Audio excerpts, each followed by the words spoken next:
भगवते वासुदेवाय। ओम नमो भगवते वासुदेवाय। ओम नमो भगवते वासुदेवाय। ओम नमो भगवते वासुदेवाय। ओम नमो भगवते वासुदेवाय। Okay, we are reading chapter 10, and the name of this chapter is The Opulence of the Absolute. Krishna in this chapter, it is starting with Sri Bhagavan Uvacha. So Krishna is speaking from his own accord. And he is saying, Bhuya eva mahabaho shrinu me paramam vachaha yatte aham priyamanaya vakshayami hitakamyaya. There's vakshayami hitakamyaya. Krishna is saying, I am speaking vakshayami. I am telling you hitakamyaya, for your benefit. So Krishna, from his own causeless mercy, he is telling about himself. Why? Because the more you know about Krishna, the more you will know him. Prabhupada mentions in the purport, we must hear about Krishna. And in this purport, in the last paragraph of this purport, first verse, 10th chapter, first verse, Prabhupada writes, the more one hears about Supreme God, the more one becomes fixed in devotional service. You got it? So that is the point. If any time you don't feel you are advancing, this means you are not hearing about God. And you can check. That is the diagnosis of not advancing in devotion. So, yeah, we have seen many devotees in ISKCON and everywhere, in all institutions, Gaudiya Math, every mission. The lack is of proper discussions about God. That's the point where we lack. Because of no time. It is no time. So if we don't have time for Krishna, Krishna doesn't have time for us. Simple. He is also busy. He is more busy than us. But Prabhupada continues, one should always hear about the Lord in association of devotees that will enhance one's devotional service. Discourses in the society of devotees can take place only among those who are really anxious to be Krishna consciousness. I am reading from the purport. That's what Prabhupada mentions. Why we are not discussing about Krishna? Why? Even though we are with devotees.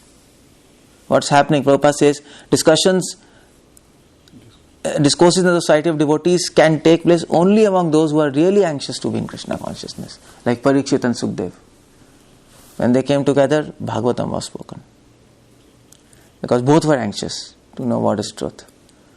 Or maybe all Puranas you read, the discourses between great sages, Gargi and Maitreya, Vidur and Maitreya. Then Uddhav also discussed with Vidurji, Nimi Maharaj and this Prachetas. And there are like all discussions. Why? Because when two people, two devotees who are anxious to know about Krishna, they will discuss about Krishna. Suppose if you want diamond and you meet somebody who also wants diamond, then they will discuss, let's plan, let's get diamonds. That's all. They're talking about diamonds. So similarly, if I am anxious about Krishna, how to get Krishna? That's the point. That's what we discussed. The desire to attain Krishna. People who have desire to attain Krishna, they will discuss about Krishna. So wherever your desire is, you are there. So that's the crux of this chapter. The crux of this chapter is Krishna is telling, hear about me, my greatness. And how I am great. Prabhupada used to tell, it's not enough to understand Krishna is great, but how he is great. And that he will explain in this chapter and also in the next chapter, 10th, 11th chapter, both are about that. And how do we know about Krishna? By his mercy. Krishna says, I am telling you. Right. You cannot know by your mental speculation. I am telling you. Otherwise, if you simply sit and try to speculate, you cannot know. You cannot understand me. You have to hear from my devotees. You have to read. You have to get information. Then you will have transformation. Otherwise, you will be same. So that is why in second verse Krishna says, Na me vidu suragana prabhavam na maharshaya aham adiri devana maharshinam sa sarvasha. Neither host of demigods, big demigods, they don't understand Krishna. Nor great sages, munis, rishis, they do not know my origin or opulences. For in every respect, I am source of demigods and sages. And Prabhupada writes in the purport that just by because many sages and many demigods, they don't understand Krishna because they try to understand him from their own small intelligence. You cannot do that. But if you want to understand Krishna, there is just one quality you should have. And Prabhupada mentions in the purport that one quality is faith in what is written in scriptures. And what is written in Gita specifically. And Gita, Krishna says that I am the Supreme Lord. You should worship me. Should fix your mind upon me. Prabhupada writes in the last paragraph of this purport. Because most men cannot understand Krishna in his actual situation, out of his causeless mercy he descends to show favor to such speculators. He not only speaks about himself, he comes down and speaks among us. What else mercy you want? No. It is as if somebody is going to Dadar, Dadar, Bombay, right. Slums of Dadar, and telling, I am this. For Krishna, this material world is like Dadar, it's like a nonsense place. He doesn't want to come here. He is enjoying his spiritual world where there is eternity, knowledge, bliss. Here, everything is temporary. It is dead, and it is just suffering. That's all. So it's his mercy he comes here. He doesn't need to come here because he knows that even if we read scriptures, we will not believe. We are doubtless. What's that? Doubting Thomas. We are that. We have doubts. We don't accept things. And also in this age, there are many speculators, Prabhupada says. Yet despite Supreme Lord's uncommon activities, these speculators, there are many speculators, people are speculating from their own mind. Due to contamination material energy, still think that impersonal Brahman is supreme. Still many people think Krishna is light, he is impersonal. That's not supreme. That's impersonal feature of Lord is just his effulgence of his body. That's all. If you see Krishna from very far, you will think that he is light. But when you go close, Jyoti Abhyantaram Shyama Sundaram, that is in Chandogya Upanishad. Jnanis see him as Jyoti from very far. But Jyoti Abhyantaram Shyama Sundaram. Within that Jyoti is Shyama Sundaram. If you can penetrate that light through love, you can go. You can penetrate that light by hearing about him. So Prabhupada says, only devotees who are fully surrendered unto Supreme Lord can understand by grace of Supreme Personality that he is Krishna. The devotees of the Lord do not bother about impersonal Brahman conception of God. Do not bother about Jyoti and all those things. Their faith and devotion brings them to surrender immediately to Supreme Lord, and out of causeless mercy of Krishna, they can understand Krishna. No one can understand him, so even great sages agree that what is Atma, what is Supreme. It is he whom we have to worship. If you want to understand Krishna, those who want to understand Krishna, they accept the fact that we cannot understand him. And Brahma says, those who say that they have understood Krishna, let them say. They have not understood. They have not understood. Let them say. They have not understood Krishna. So the point is, don't apply your intelligence, because Krishna is infinite. We can apply intelligence. It's not that we have to be blind. Otherwise, why Krishna is speaking Gita? He is giving so many logics. But Krishna is telling, see, you should apply your intelligence to the limit you must apply, not beyond your limits. And there's a limit. There's a limit in which humans can apply intelligence. But don't trespass the limits. Otherwise you can't understand. For example, in scriptures it is said, earth, there is Mount Meru in earth. You know this. Bhumandal. Now where is it? Nobody knows. You have GPS, you have satellite, you can't see. So that's where the limit is set by scriptures. No. There is Mount Meru, but you cannot see. It is in another dimension. So well, you can say, okay, fine, we have seen Africa, we have seen America, we have seen everything from satellite, but we can't see Mount Meru, so it doesn't exist. No. So scripture says, yes, you can see this, but you cannot see this. They have put a point. Yes, you can know this by science. They have also told you can not know this by science. So what you cannot know, don't try to know it.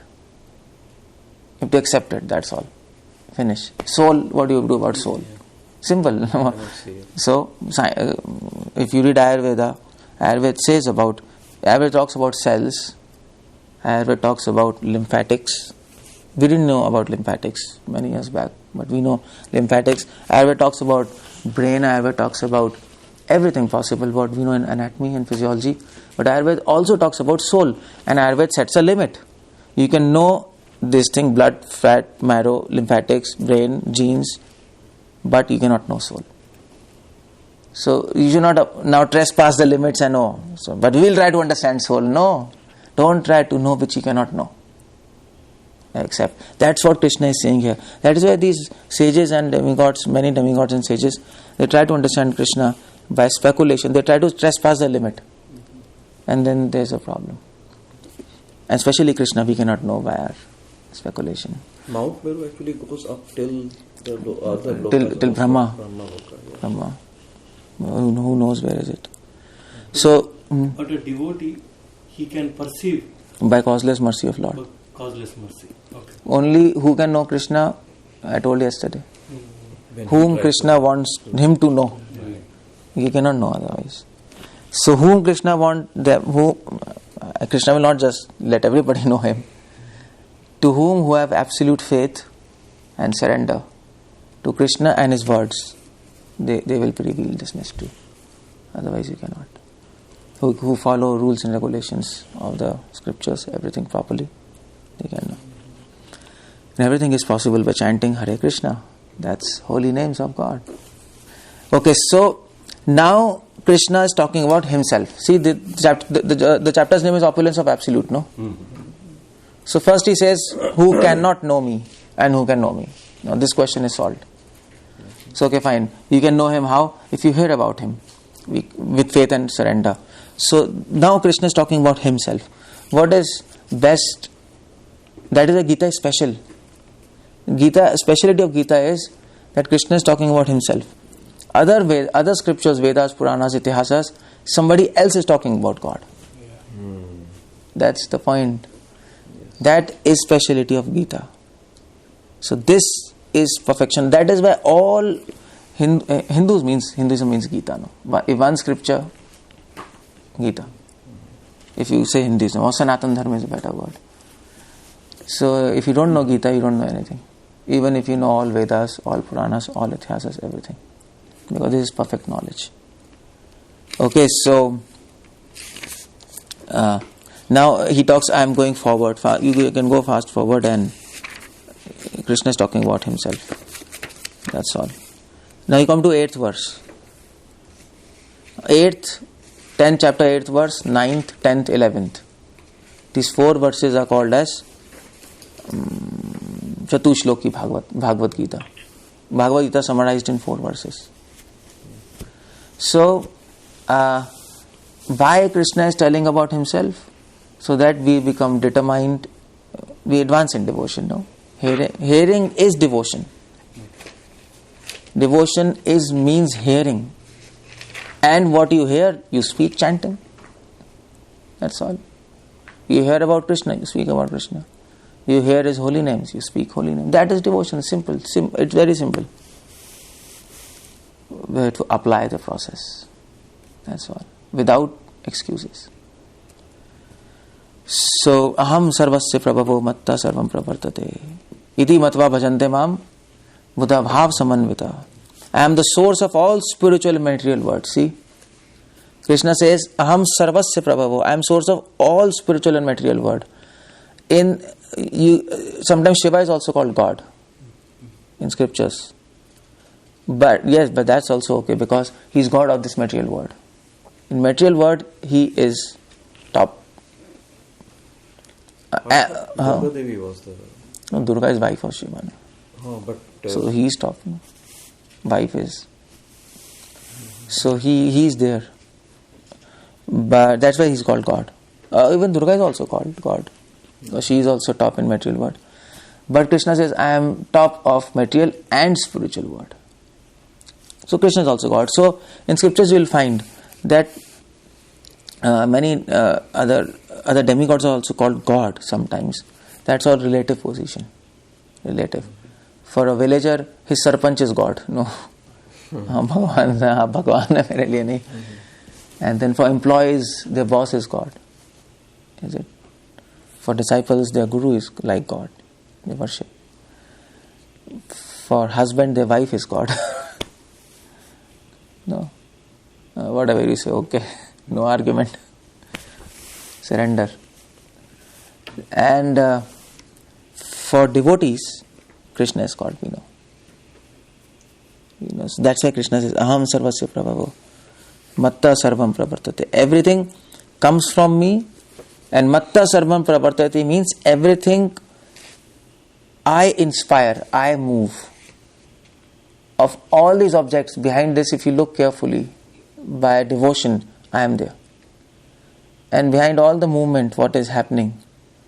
The movement of water, the heat of fire, the sound of sound, the sight of sight, he is that. That's why he's saying, Matta Sarvam Pravartate. In Upanishad it is said, who is that? Who is the sight of sight? The ears of ears, the smell of smell, and the speech of speech. Whom the mind cannot know, but who knows the mind? Whom the eyes cannot see, but who can see everybody. That is God. So that's why Krishna says, I am there in the background, but nobody knows me. And, okay fine, there is a quiz. So nobody knows Krishna, but he knows everybody. Krishna is doing everything, but still people think that I am doing everything. So why is it... Okay, so Krishna is telling about himself in this chapter, no? He has told some information. And what do you deduce from this information? What do you want to deduce from this information? About nature of God.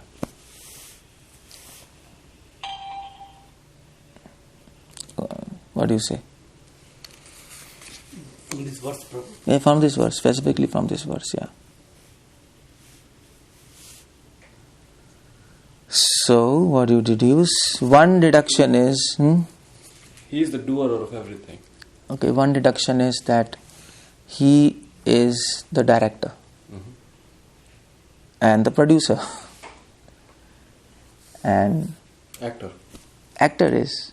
We are actors, no. But he is directing the movie. But we think we are directing our own things. But that is the function of God. What about his nature? Can you know something about director? That's my question. Now, what can you know about director from this verse? That's a question.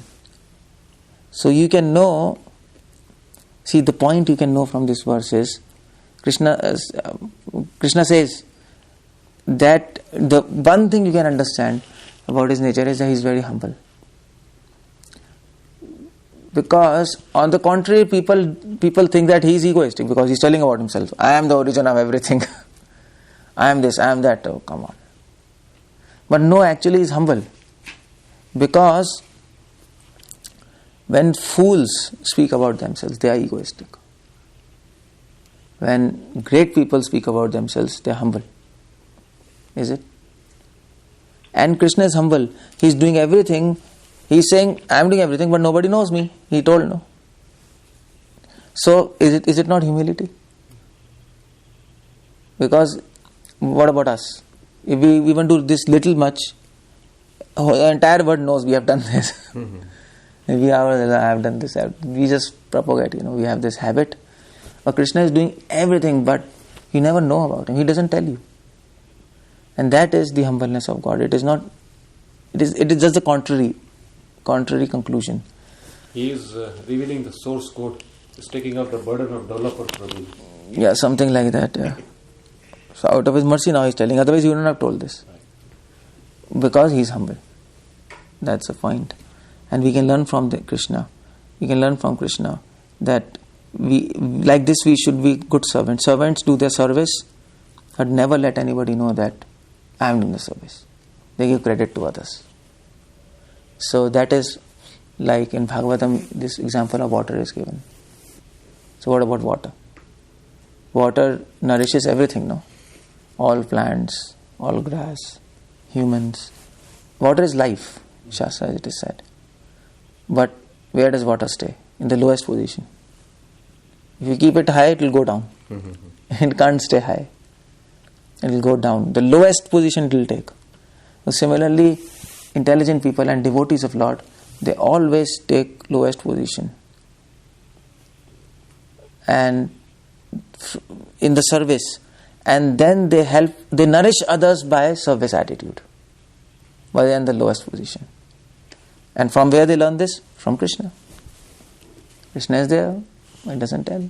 You direct a movie and you don't tell who is the director. Which director is there? There is no director like that. Only Krishna is like that. Because he doesn't want name and fame.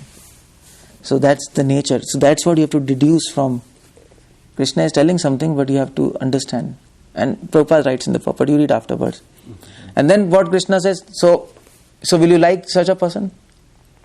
Everybody likes such a person, no? Who is so humble, who is doing everything, who is helping everybody. So that's what we have to do. Iti matva bhajante mam. By knowing this, the wise who know perfectly, this 10 chapter 8 verse I am reading, translation. The wise who perfectly know this, engage in my devotional service. See, after knowing about Krishna, you should start. Wise means, who is a wise person? Who understands this, who understands the nature of God, and then he's attracted to him. Yeah, who will not serve such a good person? I want to serve him. He serves him. Only a fool will not serve him, because he has not understood Krishna. That's all. He is Buddha Bhav Samanvita. He worships them with all his hearts. Worship them with all their hearts. Simple. So this is, the more you know about Krishna, the more you are attracted, the more you will worship him. See, if you read Gita and you read, okay, yes, Krishna is so nice, he is so humble, then you want to do. If you don't hear about Krishna, you will not actually there's a desire. You don't desire to serve him, you don't desire to know about him more. So the more you know him, the more you want to know about him. He's a good person. Bad person it is other. The more you know about bad person, the more you don't want to know about him. Forget him, I don't want to know. So that's what is Krishna telling about nature. And 9th verse he tells about his devotees. Now he tells about himself. But when he talks about himself, he can't resist talking about his devotees. That is his nature. Because now he has told about himself, but he can't separate himself from devotees, because there is no identity of Krishna without his devotees. He doesn't feel himself different from his devotees. That's the idea. So he's talking about his devotees. Thoughts of my pure devotees dwell in me. 10 chapter 9th verse. Their lives are fully devoted to my service. They derive great satisfaction and bliss from only enlightening one another and conversing about me. See, it's simple. That's what devotees are. Prabhupada writes a big purport in this.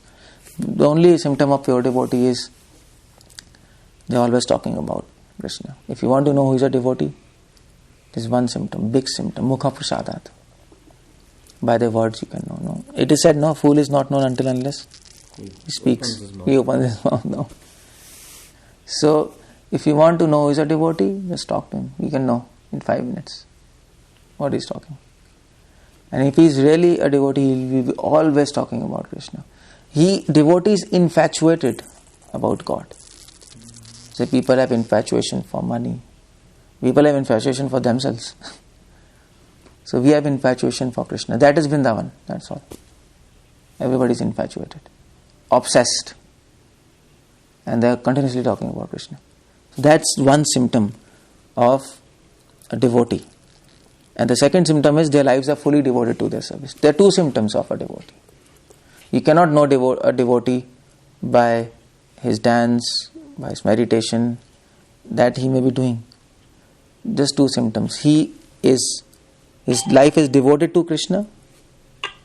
That means whatever he does, whatever he thinks, he's planning how to know Krishna. That's what is object and aim of life. And second, because his life is dedicated to Krishna, he'll talk about Krishna. Simple.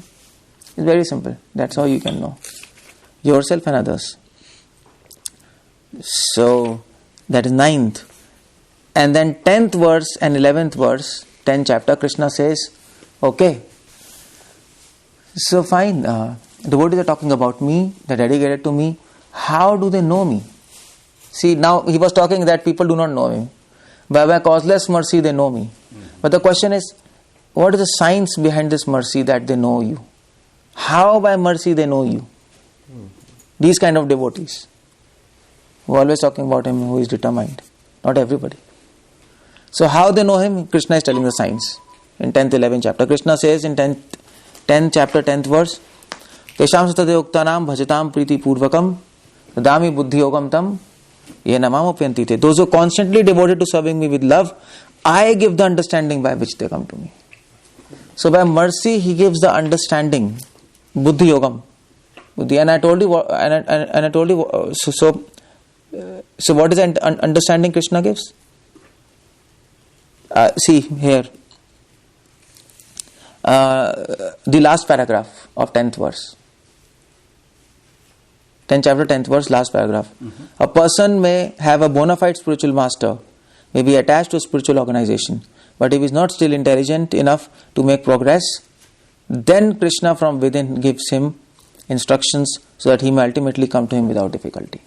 If he is not able to make enough progress, not out of laziness, not out of hypocrisy, but out of inability, weakness of heart, weakness of intelligence.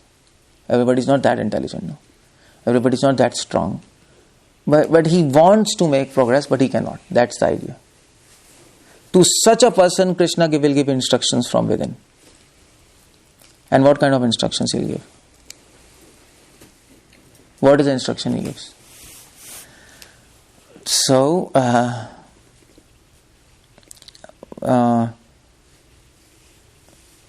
the Lord gives him a chance to make progress and ultimately attain to him. Last line of the purport. The Lord gives him a chance to make progress. How does he give a chance to make progress?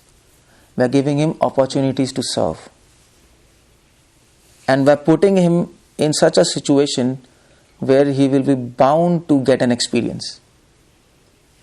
You see, that's how he trains his devotees. If you put a person in a situation, he will have to learn. No? He will have to learn by situation. What do you do? What do you do with that? If I put you in water, if I push you in water, in a swimming pool, you will have to learn swimming. You will yourself learn swimming. I don't have to say anything. I'll just push you. And you will start moving your hands and you will learn swimming. See? So similarly, Krishna will give us intelligence. How? By pushing us into some experiences. And then from that experience, you will gain some knowledge. Is it? Either suffering or happiness. And then you also have association of devotees. He will give you association of devotees. And they will give you insight into this experience. So yes, you suffered. Why you suffered? Because of this. Because this mercy of God. He wants to make you understand this point. For example, this very point.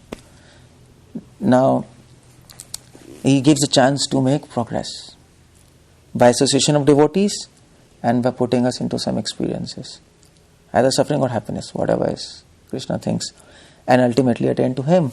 He gives intelligence to understand those experiences, because many people suffer but they don't deduce proper conclusions. No, everybody cannot deduce that this suffering is mercy and Krishna is making us understand this material world is full of sufferings.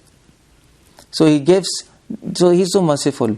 He plans something in a life, he is planning, he puts in that situation, he gives the intelligence to interpret that situation in a proper way, and that intelligence he provides through his devotees and through scriptures, and that's how a devotee starts learning. So he's taking so much pains to make us understand, no? Like a teacher, a student who fails, teacher will do something, no? He has to pass. She'll beat him, or she'll do she'll make something, so maybe some fun learning or something, devise something so that he learns. That's what Krishna is like that. And then this is one thing. And 11th verse, Krishna says,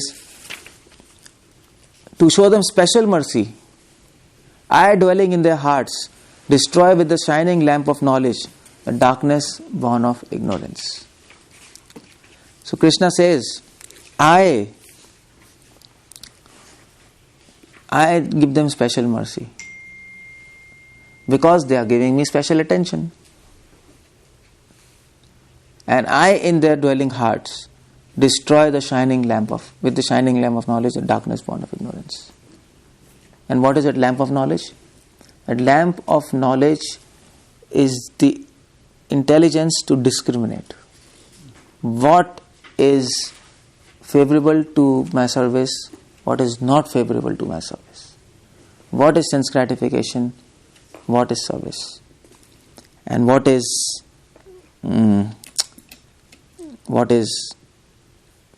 illusion, and what is Krishna. He will give you from your heart, and then you can make progress. And I just wanted to quote something. Where is this verse? I just missed it or what? Okay, come to this verse number 3. Verse number 3 purport and last paragraph. I'm just going behind. So people who are hearing on phone, they can, if they have Gita, they can go back to 10th chapter, 3rd verse and last paragraph. Everybody got? So Krishna is saying anything done under the direction of Krishna is transcendental. Everybody got this line? Mm-hmm. Okay. Krishna says anything done under direction of Krishna is transcendental. It cannot be contaminated by material reactions, which may be auspicious or inauspicious. This is intelligence Krishna gives. The conception that there are things auspicious, inauspicious in material world is more or less mental concoction, because there is nothing auspicious in this material world. Everything is inauspicious because of very material nature is inauspicious. We simply imagine to be auspicious. Real auspiciousness depends on activities in Krishna consciousness in full devotional service. If we want all activities to be auspicious, then we should work under direction of Supreme Lord. This is what intelligence Krishna gives. Without Krishna, we concoct this is good, this is bad. From our own perception, no? From our own small intelligence, this is good, this is bad, this is auspicious, this is inauspicious. But Krishna says, no, Krishna gives us intelligence. Without me, everything is inauspicious. Simple. Nothing. Can you give an example of inauspicious? Like simple. I mean to say, if for example, people think doing charity is good, it is good. Mm-hmm. But Scripture says, Krishna says, if you do charity, keeping me out, not linked with me, a result is inauspicious. Now you go and you give some charity to some people. Some hunger, you give food. Okay, that's good. But the point is, because there is no Krishna there, it will harm him. The result will be bad because he will food. And then what he will do? He will do sin because he doesn't have knowledge of Krishna. He will harm others, no? So if you give him prasadam, then... So yeah, give him prasad. Give him some knowledge of Krishna. Ask him to chant Hare Krishna also. Mm-hmm. Give him offered food. So it helps him. Helps him completely. So every activity which you think it is good or bad, every activity, if you put Krishna, it becomes good. It ultimately helps him. Any activity which might appear good, but if you remove Krishna, result will be very bad.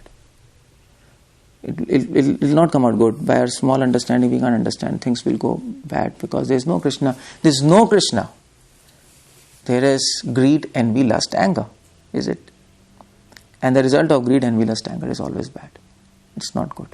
And all over the world, this is a problem. In Cincinnati University, I was giving a seminar. No, in Cincinnati, in Fort Collins, Denver. So all these Americans were there. I gave a lecture on spirituality, and then one boy asked, "What about word hunger?" So that college was College of Environmental Studies. He was saying pollution, hunger, and I mean to say, you're talking about God and soul, but what about people are dying and so many things happening? What is the solution with you? So I told him, see, first of all, I'll tell you my solution, but what about your solutions? Can you remove hunger? Are you able to remove hunger from this world? Are you able to reduce pollution? In spite of all your techniques, it is increasing. Situation is worsening. And you are spending millions of dollars into projects. Your intention might be good, but your solution is not good. So we have a solution. Now you can try this. And we have a solution. Hunger is why there is hunger. Hunger is not due to lack of food. Hunger is due to some people who are greedy and who are snatching their food. That's the problem. Because Krishna is giving food for everybody. There is no lack of food. Prabhupada says, no, if Krishna has made this earth, Krishna is sending people, he will send food also. He is like mother. They will provide.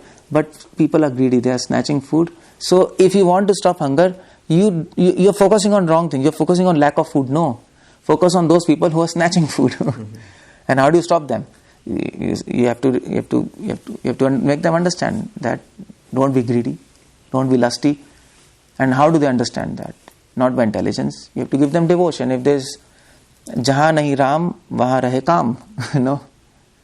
So without devotion, they cannot be free of greed, anger, lust. Until unless they are not free of greed, anger, lust, or whatever greed and lust, they will be hungry people. Rich encroach on poor. That's history. It's always like that. So these perennial problems, there's no solution. So I told him, okay, you do one thing. You take this project for 6 months, for an year. Ask UN, UNESCO, WHO, whatever. Pool millions of dollars and spread God consciousness all over the globe. And this problem will be solved. Just 1 year. For thousands of years you are planning, nothing is happening, and we are proposing a solution. You do for 1 year, what's the harm? And then he was saying, yeah. Okay, I understand. No answer. The point is they don't want to try this solution because they are atheistic people, no? Yeah, and they know actually that if we come to God, we'll become good. And then we'll lose profit. People fear becoming good. Yeah. I have seen that. Is it? Yes. Like many all big shot businessmen, no, भैया ज़्यादा भक्ति नहीं करेंगे, हमारा चौपट हो जाएगा business. So मैं ताऊ जी को भी नहीं जाने देंगे. Yeah. So that's the point I mean to say. My Nana was there, my Nana's father. Yeah. Previously, even if people don't want to be devotional, they have to, because society was like that, no? Everybody was very, like they used to believe in God and God consciousness. So he was having Janayu, Brahman. So, but he was a businessman. So, and he was like really, he wanted profit and all this. So, what he used to do when client used to come, he used to go in room and take out the Janayu. Oh. Come out, speak all lies, loot him, and then go and wear that. That's his solution. So that's the point. So you see, this is important. Krishna gives this intelligence. See, that special mercy of God. Without his mercy, you can't understand these concepts. It's very difficult. Without Krishna, things will go wrong. Without Krishna's guidance, things will go wrong. Because Krishna knows past, present, future. He can tell what's happening, how it happens. So these 4 verses are the key to understanding Bhagavad Gita. 10th chapter, 8th, 9th, 10th, 11th. Anybody asks you, what is Bhagavad Gita? And okay, 15 minutes, can you summarize Bhagavad Gita? Come to these 4 verses. And then you can tell, okay, this is Bhagavad Gita. Aham sarvasya prabhavo, starting from that. And come to this, Tesham evanukam partam, aham agajam idam taram. So read with him this, explain him this, he can understand Gita, that's all. Finish. So these 4 verses are talking 3 subjects: Sambandh, Abhidhay and Prayojan. This is how you understand Vedas. Any scripture you understand in three subjects. Sambandh, Abhiday, Prayojan. Sambandh is what is our relationship with God. Sambandh, who is God, who am I, what is the relationship. In 10th chapter, 8th verse, Krishna is talking about Sambandh. I am God. Aham sarvasya, everything comes from me, no? I am doing everything. Your soul, what do you have to do? You have to worship me. Iti matva bhajante mam. See, who is God, who am I, what I have to do. Relationship, Sambandh. And the next verse, 10th chapter, 9th verse, is Abhiday. What Abhiday means? Process. How do you establish your relationship with God? Sambandh means what is your relationship. Abhiday means how to revive that relationship. That is 9th. How to do that? Always talk about me. Machit madhata prana. Worship me. And 10th and 11th verse is Prayojan. Goal. And the goal is to love Him. Is it? And know Him. And how do you know Him? How do you love Him? By His mercy. That is 9th and 10th. That's all. Simple. If you know His mercy, you know Him. If you know Him, you know His mercy.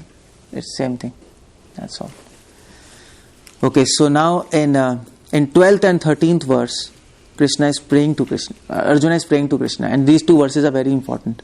If you want to offer some prayers, this is good prayers. 12th, 13th verse, 10th chapter. You should remember these verses. These verses have to be by-hearted. These are one of the best prayers you can offer to Krishna. Arjuna uvacha param brahma param dhama pavitram paramam bhavan purusham shashvatam divyam adi devam ajam vibhum ahustam rishaya sarve devarshi nardasatha asito devalo vyasa swayam cha eva bravishine. It's very famous. And there are many points in this, but the most important point is, you can read afterwards, Prabhupada explains param brahma param dhama. In Upanishads, Brahma, this word Brahma, it comes again and again, Brahman, Brahma. So Brahma means soul, spirit, that's all. Anything spiritual is called Brahma. Anything dead is called Bhautik or Maya. So there are two types of spirit. One is Brahma, one is Param Brahma. See, Param Brahma. So God is called Param Brahma, Par-Brahm. But Atma is called Brahm. So there should be no Brahm to understand Brahma. That's important. As you get confused. When you read, because many Gyanis, they read Upanishads and they tell that Brahm is God and soul both. So who are you? You are Brahm. Who is he? He is Brahm.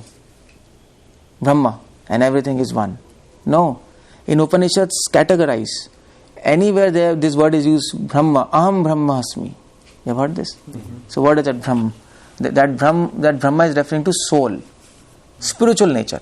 Who am I? Aham Brahma Asmi. I am the nature of spirit.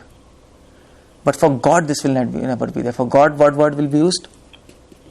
Param Brahma. That mantra doesn't say Aham Param Brahmasmi. No. Because we are not God. But people misinterpret this aphorism as Mahavakya. They say Aham Brahmasmi means I am God. That's wrong. That's what Arjuna is counteracting by his prayers. Param Brahma, Param Dhama, Pavitram. Krishna is Param Brahma and he is a person. That is why he is having his dham, Param Dhama. If you have dham, you have a person. No. If you are light, you don't have dham. Location. So, is there a verse in Upanishad which says Aham Parabrahma Nasti? I don't know Sanskrit. Aham Parabrahma Nasti. Yeah. There are positive and also negative. Yeah, you're right. There are. So if you read Keno Upanishad, Keno means why, what, who is that, why is that, what is that? It clearly says that Param Brahma na asti. There is a difference between Jiva and soul. It clearly says there. Okay, Purusham Shashvatam Divyam. And then Arjuna says, you are eternal, transcendental, original, unborn, greatest. I am reading the translation. All great sages such as Narad, Asit, Deval, Vyasa confirm the truth about you. Now you yourself are declaring it to me. So why is he saying this? Why is he saying this? He's giving a confirmation that all the great sages also. Yeah, because people can think, Krishna is just telling about himself. Why should we believe? Like everybody tells about himself. So Shishupal, Duryodhana were thinking like that, no? He's got some mystic powers and he's boasting about, bragging about himself. So, but Arjuna says, no, you are telling, but before you, Narad, Asit, Deval, Vyasa, he gives 4 examples. You know why? Because Narad is the Acharya of Bhakti. So Bhakti Acharya says Krishna is supreme. Asito Devala, they are Acharya of Karma Yoga. So Acharya of Karma Yoga are saying you are supreme. And Vyasa is Acharya of Jnana Yoga. And Acharya of Jnana Yoga is saying you are supreme. So okay, Arjun says, okay, anybody who says I am Jnana Yogi, you have to believe Krishna is supreme. You are Karma Yogi, okay, Krishna is supreme. If you are Bhakti Yogi, Krishna is supreme. Anywhere, any yoga you do, Krishna is supreme. That fact you can't avoid. So he gives all 4 examples. Narad, Who is Devala Prabhu? Devala, Asita, they are the authorities of Karma Yoga. Both of them. They are the. So if you read Dharma Shastras, there is one Dharma Shastra, Devala Smriti. There are many Dharma Shastra, but Devala Smriti is one authority there. Everybody reads that, and you have to judge by that thing. Manu and Devala. Manu Samhita and Devala Smriti. So he gives his example, 4 examples. And then, after that, you can just go fast forward. And Krishna is telling about himself now. That I am this, of all trees I am this, of all mountains I am Himalayas, of all animals I am lion. But it's not that he becomes lion.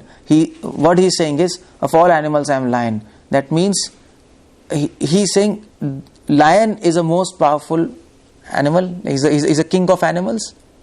Just as lion is king of animals, I am king of entire spiritual world. He's not saying he is this by the examples. He is giving a metaphor. See, so just like if you go to, so just like people say that. So if you go to Punjab, people will say, "Arey tu to mera sher hai." Nahi. Sher puttar. Sher puttar. Oh, sher thodi na. So this Krishna is giving examples here. Of all great sages, I am Bhrigu. Of vibrations, I am Om. Of chantings, I am holy name. Like so many. Of mountains, I have Himalayas. Like taste of water. What is he trying to? Of water, I am the taste. So I am the taste of water. So he is saying that water doesn't have taste, no? Doesn't have taste. Krishna is saying, see, this is me. So what is? So the point is, metaphor is that nobody knows me. They're in contact with me, but still they cannot know me. So what is taste of water? Okay, drink it. Even if you drink, you will not be able to come out with an answer. So Krishna says, okay, even if you come in contact with me, still you will not be able to understand me fully. It's impossible. If I don't let you understand, it will not happen. So these are metaphors. So you have to understand by these examples what he is trying to convey. So I am lion. Among animals I am lion. So all power. Who is making lion? I am putting power in him. Because it is common sense. All animals fear lion. Is it? Even elephants fear lion, although elephant is much powerful than a lion. Elephant can kill a lion like that. But still they fear. So who has put fear in all animals? And he has made lion fearless. Krishna. Otherwise there is no logic. Why should anybody fear lion? But there is a natural fear. But animals don't have intelligence to know that this is king. Even without intelligence, there is fear. He will roam like that. So Upanishad says, okay, this is me putting fear in them. Because I want to make the lion the king. It is my decision. And he will become. And so that's why Krishna says, among animals, I am lion. Because I have made him lion. You see this, if you read this properly, then you can understand how Krishna is working. This chapter. That's why this chapter's name is Opulence of Absolute. So you read all these things, and then you come to last verse, He is giving example. And then last verse he says, 10 chapter 42nd verse, he says, Atva bahunetena kim gyatena tava arjuna vishtabhyam aham idam kritsnam ekamshena sthito jagat. You got this? 42nd verse, 10th chapter. Yes. Krishna says, but what need is there, Arjuna, for all this detailed knowledge? With a single fragment of myself, I pervade and support this entire universe. Krishna says, but what need is there? Why he says this? Even though after explaining he says what need. Yeah.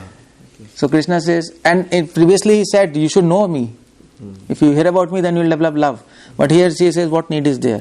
So he is not saying what need is there. He is saying, if you have love for me, if you serve me, you don't need this detailed explanation. Why? Because everything will be revealed to you in your heart. I don't need to explain so much. You don't need explain. The point is, Krishna is saying, you don't need the detailed knowledge. You don't need explanation. You simply have to read and accept it by faith. Practice and serve me. Point is, the conclusion of knowing me is to love me and serve me. That's why he's saying, what need is there of detailed knowledge? You can keep on knowing me, but come to the conclusion. Oh, that is the point here he is making. If you don't come to the conclusion, if you keep on knowing me, then what's the use? That's why he's saying, what need is there? Or detailed knowledge. What need is there of detailed knowledge? Fill in the blanks. What need is there of detailed knowledge? If you don't serve me, if you don't love me. You can keep on knowing me. But the point is, iti matva bhajante mam. That's why he's saying, what need is, with a single fragment of myself I pervade and support the entire universe. So that's what Prabhupada explains in the purport. You can read that. And 10th chapter is talking about pure devotion, about his nature. It is helping us to know Krishna so that ultimately we can come to conclusion. The aim of life is to love him, to surrender him. That's all. Hare Krishna, Srila Prabhupada ki jai. Do you have any questions? They might have this. Mataji's there generally. Yes. Hare Krishna, Mataji, Dandavat Pranam, Prabhuji's Dandavat Pranam. If anybody has any questions.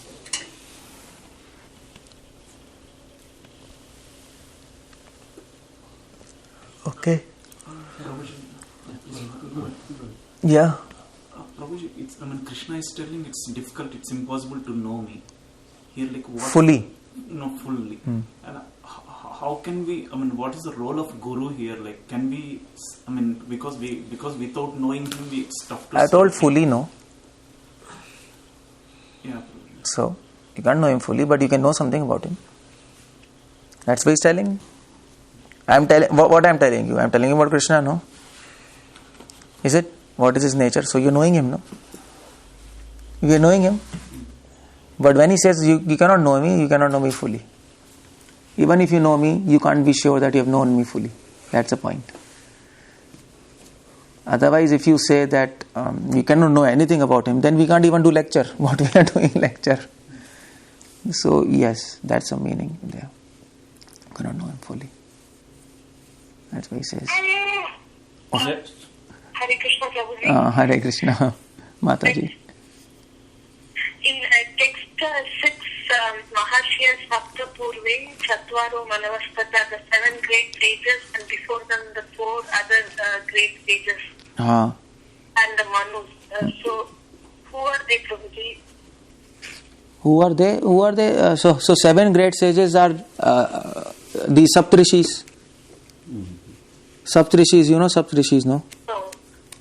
No. So Pulatsa, Agatse, Bhrigu, and there are 7 names, Saptrishi. And then and then who are they? And the before them 4 other great sages.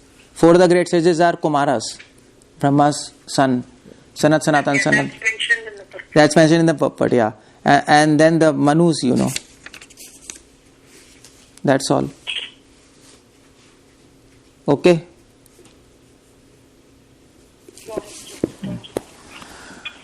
Yeah. One question, like you said, if you are doing good and if it is Krishna is not there, Result will be bad. But when we are doing bad, but Krishna is there, how can it be good? It becomes good. Like Because, for example, Arjuna gave this very argument, Krishna, it is bad according to scriptures to kill Guru. Which scripture says to kill Guru? It is bad according to Shastras that females become unmarried, widows. Like after this world, so many people will become widowed and the world get destroyed because female become unchaste, they are unprotected. So, and Arjuna gives a very logical argument because this is scripture saying it is bad. Now, even though scripture says this is bad, Krishna brings the logic, Arjuna, you are a fool. Because, okay, you are quoting scripture, this is bad, but you should read the entire scripture. Scripture says, okay, this is bad, but scriptures also says without Krishna, with Krishna, even this bad will become good. So Krishna says, fight now. You have to kill your guru. Even though female become widows, no problem. Because this is my plan. My plan cannot be bad. You see? So Krishna is taking us to a higher platform. There is something bad, there is something good according to scriptures. There is something, and some things are good, like charity, speaking truth, that's good, everybody knows. But Krishna is taking us to next level. Krishna is saying, see, this is moral platform. Okay, scripture is saying something. But you should understand, you should go beyond this platform. If you divorce me from this platform, then things will go wrong. Result will be wrong. Result will be bad, and bad things are of course bad. But if you add me, it will be good. That is transcendental knowledge. Yeah. Beyond words. Like you said, Prabhuji, the charity in that student from university is talking about how to solve world hunger, and a lot of people are doing charity to solve that. But is that charity itself is going to the greed-based? Nobody knows, Nobody. So if the charity comes out of welfare, real welfare, then it takes a different dimension. Yeah. Then and that will happen when people will not have greed and lust. Yeah. Otherwise, they will just take money. It's just symptomatic treatment. That's all. Yeah. Prabhu, to continue the discussion that you had, it was very interesting to hear that your conversation with that. Mm-hmm. Like say, he might have argued like this God consciousness was more flourished before, but how we came, degraded ourselves when it was there. Yeah, it happened. That's explained in Bhagavatam, no? When Kali Yuga started, then one thing happened. That at the beginning of Kali Yuga, all these, many kings were there, Mughals and Sultan, like fight started, Kalha. People started fighting. And in this fight, scriptures got destroyed. This knowledge got destroyed. And because this knowledge got destroyed, people lost sense control.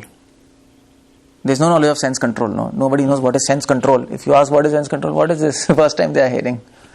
So this concept of sense control gets lost, and simultaneously Industrial Revolution, Renaissance, Enlightenment, the concept of actually enjoying senses, it goes up. The concept of sense control comes down because scripture is lost.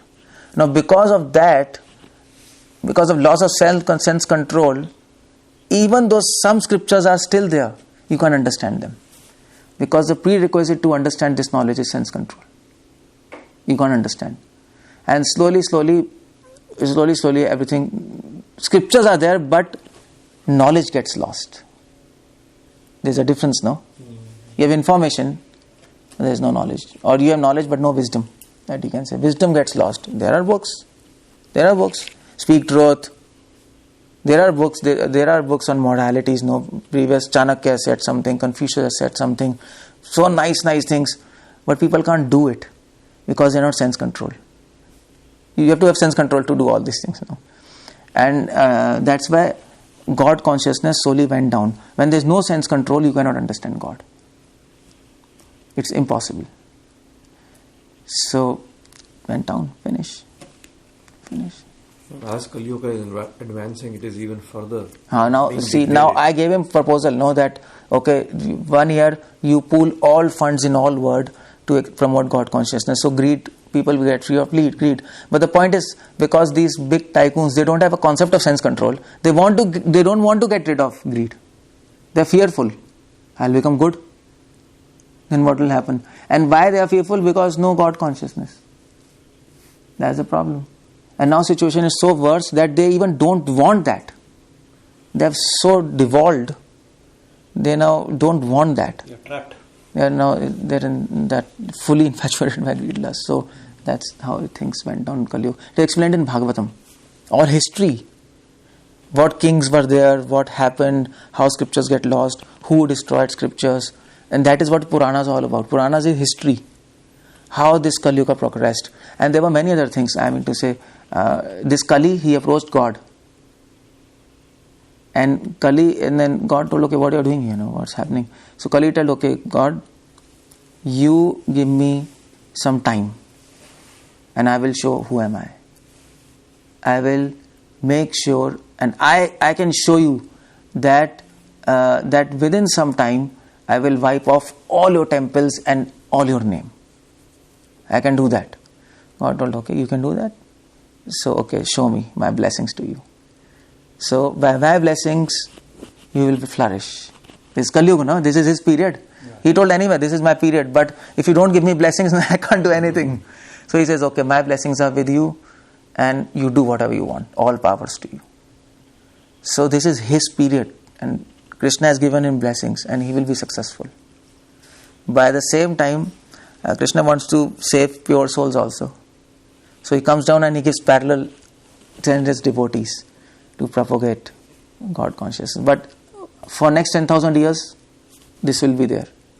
But after 10,000 years, everything will vanish. There will be no Gita. No Gita. Finish. And then and even if you... 4,35,000 years. So 10,000 years is nothing. Of course it's nothing. So there will be a lot of so suffering. then we will really suffer. No knowledge. So in Bhagavatam it is said, mothers will eat their child. This situation is going to come. And now it's happening. Little bit China, they are eating aborted fetuses, no? But that will be like real bad, like they will really kill you. So these things are going to come. So that's why Prabhupada said, before that comes, you go back to God. Don't come back. Because you have to see again all these things, and that will be really horrible. The snake is the only animal or whatever who eats their own progeny. Acha? Yeah. Snake eats. Only snake eats, otherwise nobody. No, lion also, I think. Lioness also. Lion also eats, yeah. Oh, really? Yeah, I was seeing a documentary also, they were showing that. But probably snake is a prototype. Like it is, lion eats in some special circumstances, not always. But probably it's a custom in snake that you read in some. No, I heard it in one of the discourses that that maybe is the only. Maybe something. So we all become snakes. Otherwise, everybody protects their children. Yeah, snake is envious, no? Snake is known. Yeah, I think that snake was is known for enviousness. Yeah. Snake is known for. Okay, Jai Hare Krishna. Hare Srila Krishna. Prabhupada ki jai. Srila Prabhupada ki jai.